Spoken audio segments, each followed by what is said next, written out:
Seja muito bem-vindo, eu sou Luciano S. e esse é o canal Casos Sobrenaturais Reais. Não deixe de fazer a sua inscrição e ativar o sininho para não perder os próximos vídeos e escreva nos comentários de que cidade você está nos assistindo. Desde já, o nosso muito obrigado.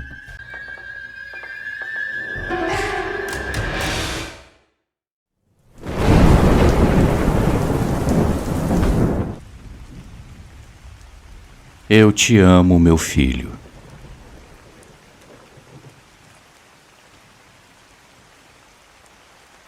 Saudações, Luciano e amigos. Eu nunca fui de acreditar no sobrenatural. Eu cresci sendo uma pessoa prática, alguém que sempre buscava explicações racionais para tudo. Talvez tenha sido isso que me fez demorar tanto para processar o que me aconteceu naquela manhã. O meu nome é Gustavo e eu moro no bairro de Vila Isabel, no Rio de Janeiro.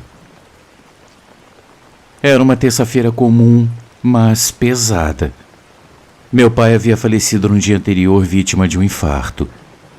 Ele estava morando na cidade de Tiradentes, em Minas Gerais, há alguns anos, desde que se aposentou. Ele sempre dizia que o ar do campo fazia bem para sua saúde e que ele queria paz nos últimos anos de vida, e de certa forma ele conseguiu. Ele morreu tranquilo na própria casa, cercado por sua pequena horta como ele sempre sonhou. Minha madrasta me ligou no meio da noite para me dar a notícia. Eu consegui um voo para as 10 da manhã para Belo Horizonte e de lá eu seguiria direto para o velório. Eu estava despedaçado. A distância nunca diminuiu o nosso laço. Nós nos falávamos quase todos os dias por mensagem e quando dava, eu o visitava. Mas, naquela última semana, nós não nos falamos. As coisas estavam corridas no trabalho e eu sempre pensava, amanhã eu mando uma mensagem. Só que o amanhã nunca chegou. Naquela manhã eu estava sentado na cozinha, ainda atordoado pela notícia, com o celular na mesa à minha frente e o café esfriando na xícara. Era difícil aceitar que ele não estava mais ali. Por algum motivo, eu me senti culpado por não ter dito a ele o quanto eu amava nos últimos dias. Não que ele não soubesse, mas eu sentia que faltava algo, um último adeus. E foi então que o telefone vibrou. O som me tirou dos meus pensamentos. Eu olhei para a tela e o meu coração disparou. O nome dele estava ali. Pai. Era a mesma notificação que eu estava acostumado a ver quase todos os dias, com a sua típica mensagem simples. Como você está, meu filho? Ou uma foto das plantas dele, que ele tanto amava. Mas ele havia morrido. Eu sabia disso. Meus dedos tremeram ao pegar o celular, e lá estava uma mensagem. Eu não abri de imediato. Eu fiquei olhando para a tela por alguns segundos, tentando entender o que estava acontecendo. Então eu respirei fundo e toquei na notificação. A mensagem dizia: Eu te amo, meu filho. Luciano, o meu coração parou por um segundo. Eu rolei a tela várias vezes como se fosse uma falha, um bug, mas não era. Era ele. Era a maneira como ele sempre falava, direto e simples. Não havia nada de anormal no tom. Era exatamente o que ele diria. Naquele instante, uma enxurrada de lembranças veio à minha mente. As conversas, os conselhos, as longas caminhadas que fazíamos juntos quando eu era criança. A forma como ele sempre segurava o meu ombro, me garantindo que, não importa o que acontecesse, ele sempre estaria ao meu lado. Eu chorei. Pela primeira vez desde que eu recebi a notícia, eu desabei. Era como se aquela mensagem fosse o adeus que eu tanto precisava, a despedida que ele soube que eu não tive coragem de fazer. Depois de terminar o café, eu segui para o aeroporto e eu fui me despedir dele. Meus amigos, eu passei os dias seguintes tentando achar explicações. Eu perguntei à minha madrasta se ela havia me enviado aquela mensagem, mas ela jurou que não. E ela me disse que o celular dele só era liberado com a impressão digital dele. Eu falei com a operadora, eu procurei por erros no sistema, eu pesquisei na internet por casos semelhantes. Nada fazia sentido. Mas com o tempo, eu percebi que talvez a resposta estivesse na simplicidade. O meu pai sempre foi assim. Ele nunca foi de grandes gestos ou palavras complicadas. Ele me amava e, de alguma forma, ele quis que eu soubesse que tudo ficaria bem, mesmo depois da sua partida. Alguns podem dizer que foi uma coincidência, um erro tecnológico ou talvez a minha própria mente tentando se consolar. Mas eu sei o que eu senti naquele momento. Foi ele. O meu pai, de alguma forma, além desse mundo, me enviou a mensagem que eu mais precisava ouvir. E é isso que eu mantenho comigo agora. Muito obrigado pela atenção e fiquem com Deus.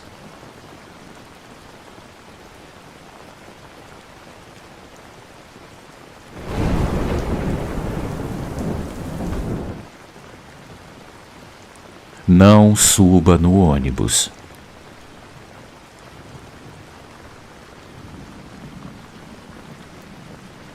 Olá a todos, eu espero que gostem da minha história.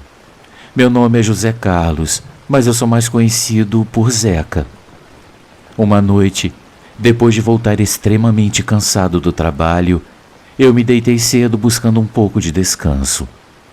O sono veio rápido e logo eu me vi mergulhado em um sonho muito diferente dos que eu costumava ter.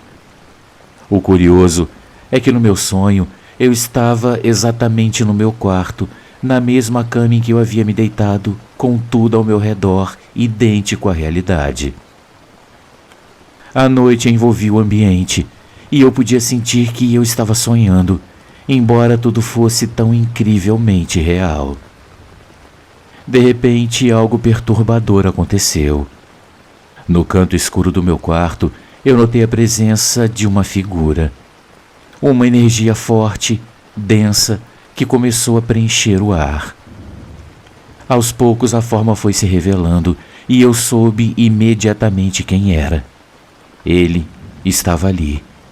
Era o seu tranca-rua das almas, aquele que guarda as encruzilhadas do mundo espiritual, uma entidade poderosa, muito querida por muitos e muito incompreendida por muitos.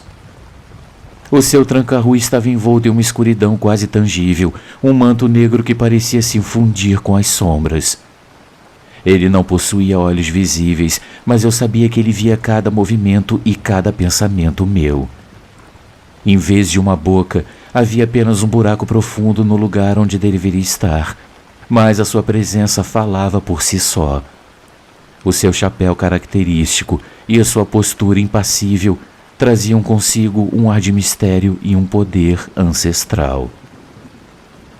Quando finalmente ele se aproximou o suficiente, eu senti uma onda de frio correr pela minha espinha. Então, com uma voz grave e cheia de autoridade que soava incrivelmente semelhante à de um amigo próximo, ele me disse: "Não suba no ônibus." Naquele instante eu fiquei paralisado. Eu não conseguia mover um músculo sequer, como se o próprio ar ao meu redor tivesse se tornado sólido.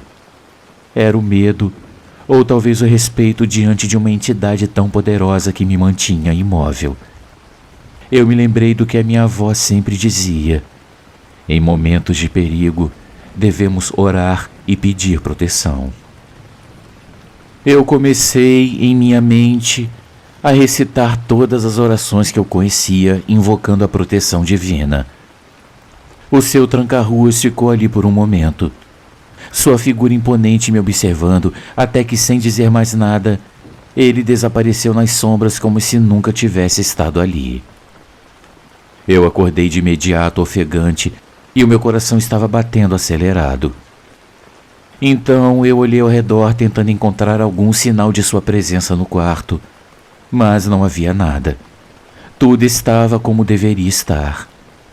Teria sido apenas um sonho. Eu tentei me acalmar dizendo a mim mesmo que havia sido apenas um pesadelo, embora eu soubesse que havia sido muito mais do que isso. Na manhã seguinte, enquanto eu me preparava para ir ao trabalho, A advertência do seu tranca-ruas ecoava na minha mente.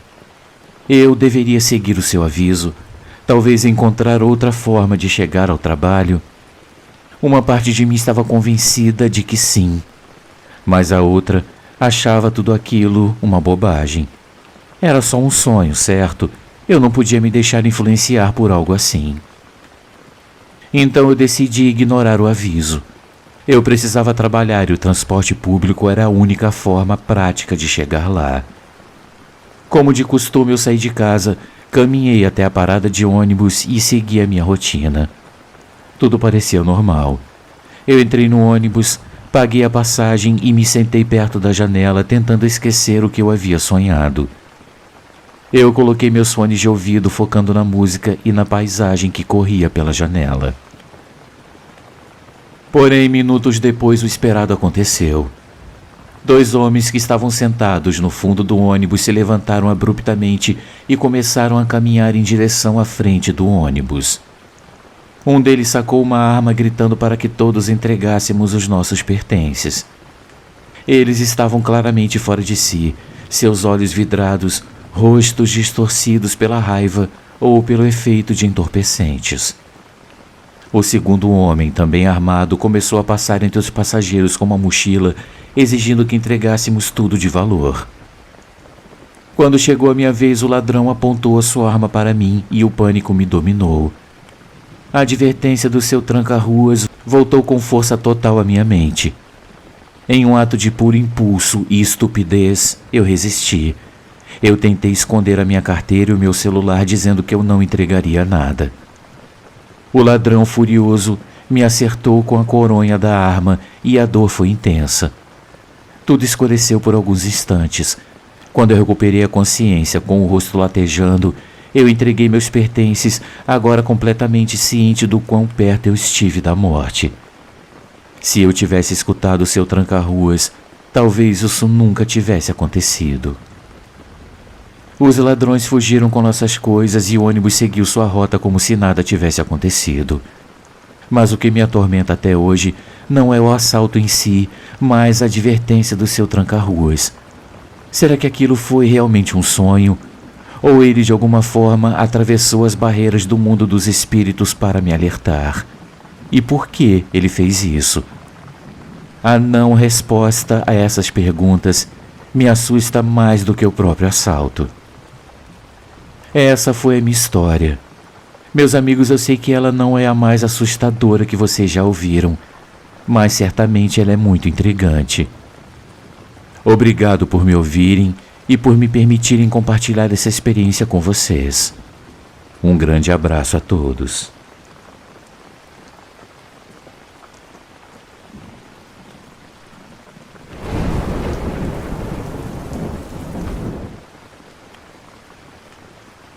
Aquilo.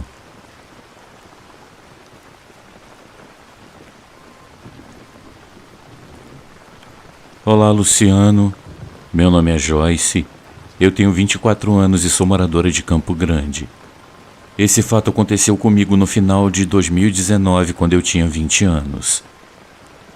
Eu estudo de manhã em uma famosa universidade daqui da minha cidade e à tarde eu tenho um emprego de meio período que me ajuda a pôr em prática muitas das teorias que eu aprendo na faculdade, além de me render um dinheiro extra para cobrir as minhas despesas e não sobrecarregar meus pais. À noite, eu tenho o costume de estudar até tarde no meu quarto antes de me deitar para dormir. Às vezes, eu estudo sozinha, mas na maioria das vezes, eu estudo com uma amiga da faculdade que está no mesmo período que eu e mora perto da minha casa. Nós fazemos isso às segundas, quartas e sextas, e então pedimos pizza, refrigerantes e ficamos no meu quarto das 7 às 11 da noite estudando e trocando ideias, pois queremos escrever um artigo científico juntas. Somos pessoas céticas. Acreditamos na ciência pura e não em crendices populares. Por isso, o que aconteceu me deixou perplexa e fez com que eu reavaliasse todos os meus conceitos.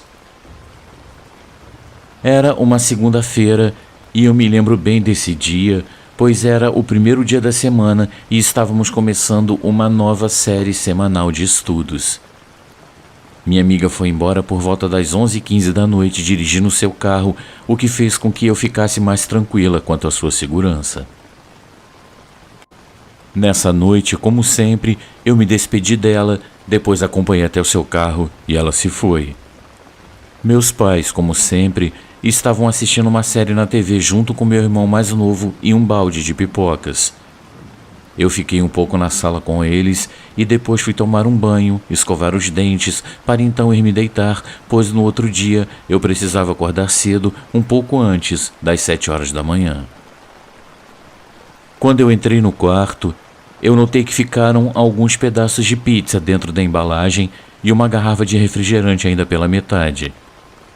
Eu, com preguiça, pensei, amanhã eu arrumo isso, e então me deitei. Luciano, em menos de meia hora, eu acordei. Eu senti algo realmente muito estranho e eu não conseguia me mover, somente conseguia observar o que acontecia. A minha mente estava absolutamente consciente e eu estava bem acordada. O quarto estava completamente gelado e eu não havia ligado o ar-condicionado. A porta do meu guarda-roupa estava aberta e uma espécie de névoa amarelada saía de dentro dele. Logo saiu um homem, ou algo parecido com um homem, lá de dentro. Eu pensei estar sonhando, mas não era sonho. Eu estava muito acordada e por causa disso eu pude observar aquela figura em detalhes. Eu estava diante de um ser bem magro, que media cerca de 1,60 m de altura, tinha a pele bem pálida, cabelos cinzentos até os ombros, uma boca rasgada sem dentes, olhos amarelados, um queixo bem pontudo. Ele usava uma bota de ponta nos pés e estava vestindo um tipo de terno ou smoking na cor roxa.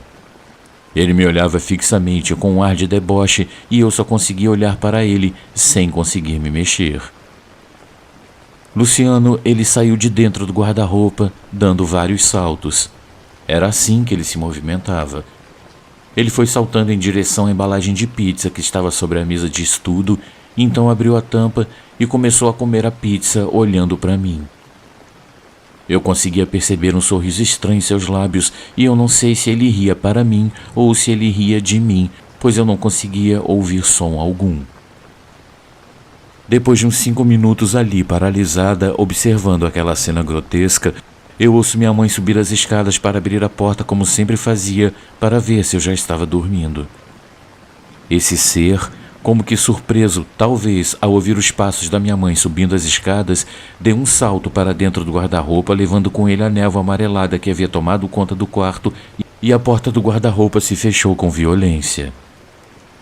Nessa hora, eu recuperei o controle do meu corpo e gritei. Gritei como eu nunca havia gritado na minha vida e dei um pulo para fora da cama, quase derrubando a minha mãe. Ela, assustada, me perguntou o que estava acontecendo. Ela ouviu o barulho que a porta do guarda-roupa fez ao se fechar violentamente.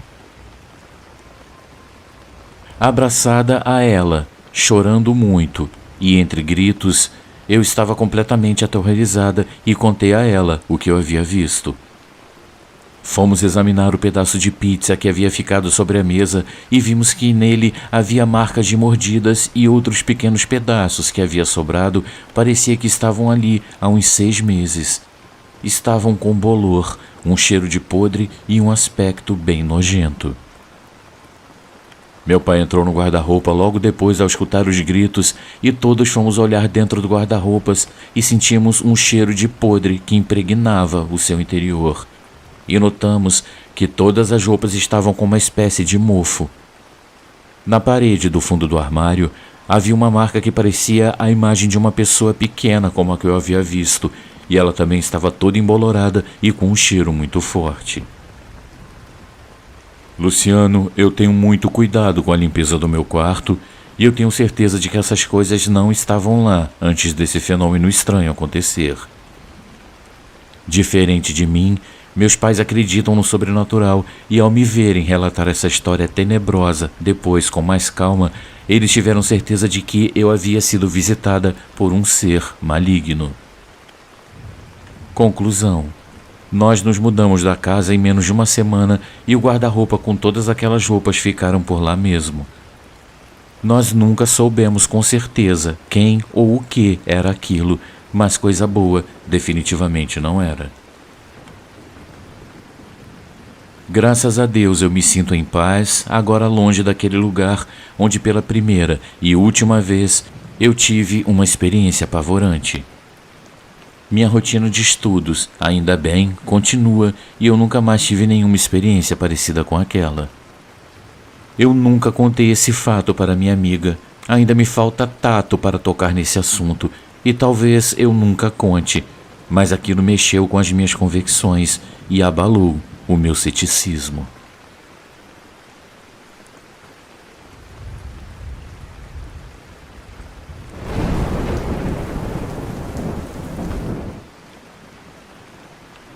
O poder da prece.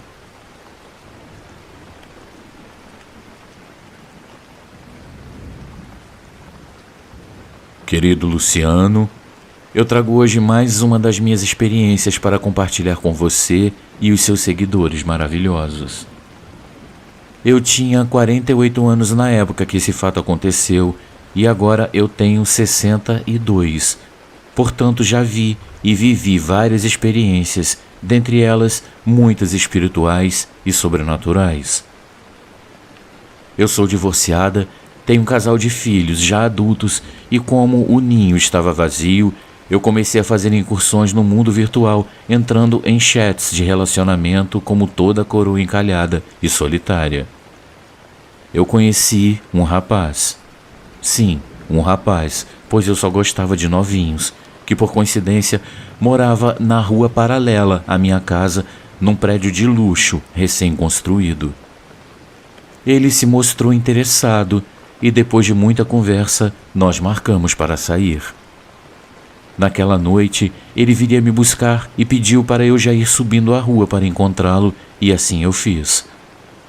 Quando eu saí de casa, já era 00:40 e ele já estava quase na minha porta. Nos apresentamos e imediatamente eu gostei dele, pois ele era muito gentil e educado. Pretendíamos ir a algum lugar gostoso, beber alguma coisa e conversar. Tivemos uma grande afinidade, e quando nos aproximamos de uma praça que ficava relativamente perto da minha casa, vimos um grande tumulto e observamos várias viaturas com policiais armados até os dentes, e então eu me dei conta de que estávamos no meio de um ato de execução de um bandido. Luciano, inclusive, ainda dava para ver a fumaça saindo do peito dele. Ele estava caído com o corpo pendurado na caçamba de uma picape e o tiro estava comendo solto. Não tinha como nós irmos em frente e nem dar ré. Eu entrei em pânico e tudo que eu consegui fazer foi fechar meus olhos e me agarrar com Deus, o Dr. Bezerra de Menezes e com todos os espíritos benfeitores. Eu pedi pelos meus filhos e pela minha mãe porque eu não via possibilidade de sairmos dali vivos. Estávamos no meio de um fogo cruzado. Foi quando eu senti uma presença luminosa e robusta entre eu e o rapaz. Essa presença me deu muita tranquilidade e segurança. Então eu pensei, eu acho que eu tomei um tiro e desencarnei. E foi quando, num piscar de olhos, o carro já não estava mais dentro do tiroteio, e sim na contramão, do lado oposto aonde tudo acontecia. O rapaz meteu o pé no acelerador e seguimos de volta para minha casa. A gente nem se olhava e não trocamos uma só palavra durante o trajeto. Quando chegamos, ficamos parados no portão da minha casa, ainda dentro do carro, apenas olhando para frente, atônitos, quando o rapaz me disse: Silvia, você pode achar que eu estou doido, mas lá no meio do tiroteio eu vi um homem luminoso entre a gente. Eu fiquei mais apavorado com isso do que com os tiros. E eu respondi: foi ele quem veio nos tirar daquela situação. Há mais coisas entre o céu e a terra do que supõe a nossa vã filosofia. E foi assim que terminou o nosso encontro desastroso. Muito obrigado e um grande abraço a todos por ouvirem o meu relato.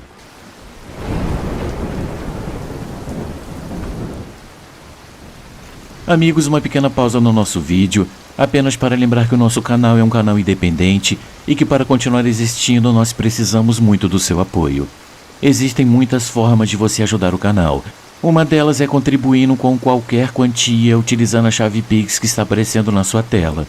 Outra é se tornando membro contribuindo com apenas R$ 7,99 por mês clicando no link Seja Membro. Você também pode nos ajudar sempre curtindo, comentando e compartilhando nossos vídeos, pois dessa forma a plataforma vai ampliar o alcance do nosso canal e ele será cada dia mais conhecido. Desde já, a gente agradece e agora vamos continuar com o vídeo.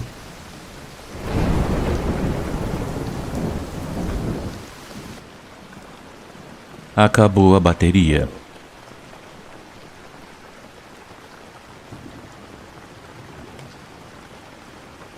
Um amigo meu sempre foi aficionado nessas histórias de fantasmas. Ele vivia me contando coisas que tinham acontecido com ele ou com seus familiares.